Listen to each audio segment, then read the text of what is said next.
I'm Sandy Carger, and my husband has frontotemporal dementia. My name is Jamie Arking, and my father has frontotemporal dementia. My name is Diane Fayon. My husband Bill has frontotemporal degeneration, or FTD. FTD is not uncommon. It is the second most common neurodegenerative condition, and among individuals with a younger age of onset, it is as common as Alzheimer's disease. FTD presents in two different ways. One way is as a disorder of behavior and personality, and a second is as a disorder of communication, something that we call aphasia, where there's a problem with speech and language. At the Penn FTD Center, we have a compassionate, multidisciplinary team working towards finding a diagnosis, a treatment, and a cure for this debilitating disease. Bill was diagnosed in November of 2009, but of course we knew something was wrong 2 to 3 years at least before that. We used to take 3-mile walks every day, and he became obsessed with any dogs he would see along our route or little children. He would act silly, almost childlike himself. He would talk to strangers, and it was out of the ordinary for him to be overly friendly in that way. So that was one of the first memories I have of knowing something's wrong. He was a high school science teacher. And finally, in March of 2009, I got a voicemail at work from his boss and said, "Can you come in and talk to me?" And I just knew that finally things were going to shift. So the first thing was to get him to go to our GP, he saw Bill. He gave him a physical, he asked him questions, and he said, "Bill, nothing is wrong with you. Just go home and listen to your wife." I was furious and so anxious. I went to the nurse of the school, and she actually offered to help me find a good neurologist. And the neurologist said, "I don't know what's wrong with him." So this is crushing again. There's no answer. So we finally got to the Penn FTD Center and saw Dr. Grossman, and he diagnosed him with FTD. And I have to say, I laughed out loud. I was so relieved that it finally had a name. Many patients who come to the FTD Center have seen several doctors before and have had many tests, and this is because part of the definition of this disease is a progression or change over time, and it can be very frustrating for patients early in the disease course where a spouse or family member may notice the patient's just not themselves, but there needs time for the disease to progress and manifest before it can be clinically detected. When a patient first comes to the FTD Center, we obtain a complete medical history along with a physical and neurological examination. We use paper and pencil and computerized tests to evaluate cognitive abilities. We also use questionnaires and caregiver interviews to assess behavioral problems that are common in FTD. My husband was officially diagnosed with FTD, I'd say about 8 years ago.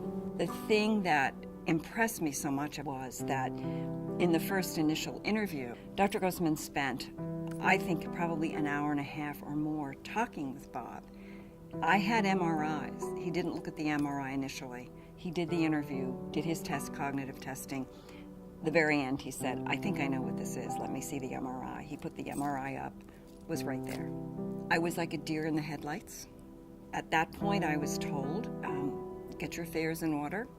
We can't tell you what this is going to look like. I can give you sort of a ballpark explanation of what you might go through. So it was very, very frightening. And then it was very sad. It was extremely sad to think that this man was losing before my eyes very gradually who he is, who he was. I think as I look back, I keep cycling through those feelings. They're never resolved. I'll get to a point and I'll think, "Oh, I'm through the grief process." Or I'm through being frightened. I'm finished with that. I'm going to move on now. I've accepted it. It doesn't happen because the loss is incremental. And as you go through each loss, you sort of automatically revisit all of those feelings all over again.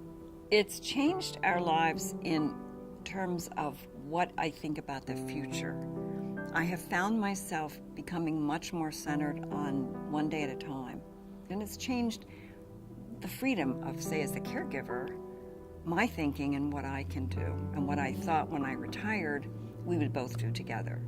The other thing that has changed is certainly our inability to travel on big trips. I try to keep things extremely structured because things work better that way, but I have to be careful planning things.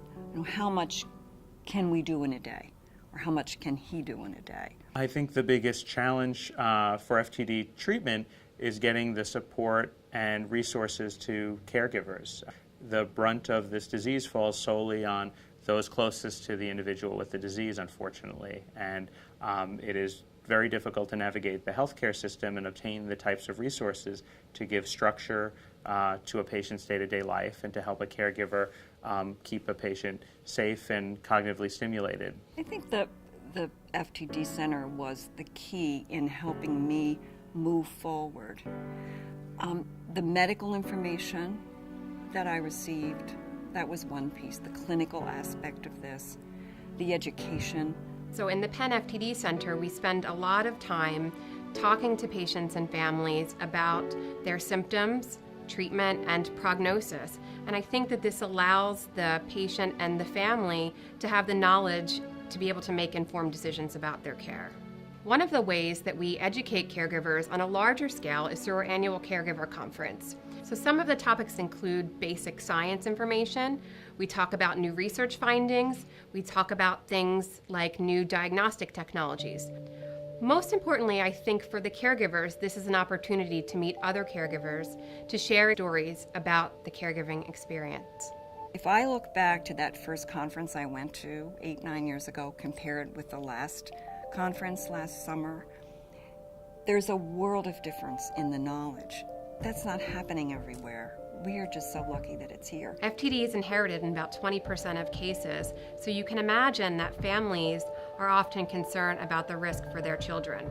If there is a concern for an inherited form of FTD, we have a genetic counselor who can talk to the family about options for genetic testing. My father was diagnosed with FTD in June of 2013.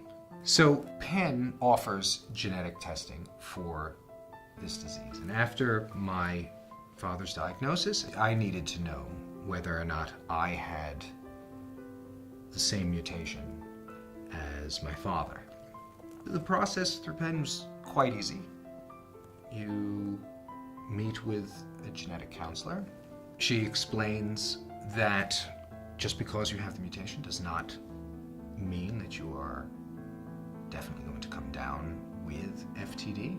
Are you sure you want to know?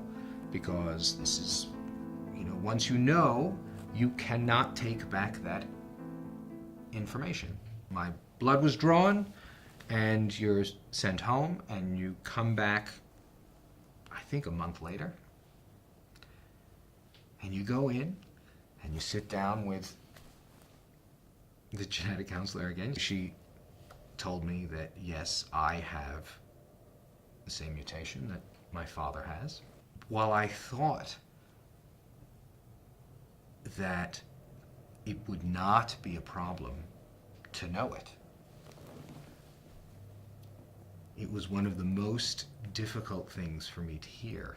I've now known about this for quite some time and have made peace with the fact that it's there, and if it does happen, there's nothing I can do about it. I mean, I know that Penn is working on research to try and abate the disease and stop progression. And we're always on the edge of some kind of breakthrough. One of the main reasons that I wanted to learn for myself is because I wanted to jump in on any clinical trials that Penn has going on. I want to make sure that I avail myself to those clinical trials so that, one, selfishly, I can be a part of something that is hopefully innovative and curative, and also to help, to do my part to help with the general knowledge base of what's going on with FTD. And Penn is an important part in that in that growth of knowledge towards hopefully an FTD cure. Even though for my husband and a lot of the people that I know that are in my group, the cure is probably not going to be there in time. Someday it will be. And just knowing that, it's really hard for me to describe the hope and the comfort that comes from knowing that this gigantic body, this pool of people from all sorts of disciplines are working so hard on this effort. We are pursuing different methods for identifying biomarkers of disease. This includes using different imaging methods like MRI imaging and PET imaging, and doing different types of genetic testing, different biofluid biomarkers that include cerebrospinal fluid and blood. And we're interested in relating all of these to the proteins that are causing an individual's disease. About 85% of patients seen in the FTD Center choose to participate in the research program, and of those, about 40% of them choose to participate in the brain donation program. This is a very valuable donation because it allows us to determine the gold standard of what was causing an individual's disease so that we can retrospectively use that data to design better treatments to help the next generation of patients. His entire team has been a resource of knowledge and comfort for me and for my family as we battle this disease. In the support group that I lead, I can tell you countless stories of people who've either moved loved ones here, who have been cared for in other places, or people that just haven't ventured to Penn. People are over-medicated, they're getting the wrong medication. It's a world of difference. The staff at the FTD Center are so kind and understanding and helpful. I feel like I can call them at any moment with questions, and I have, and they've helped me maneuver and navigate this uncharted territory, and I'm just grateful that they're there. It's a lifeline for me.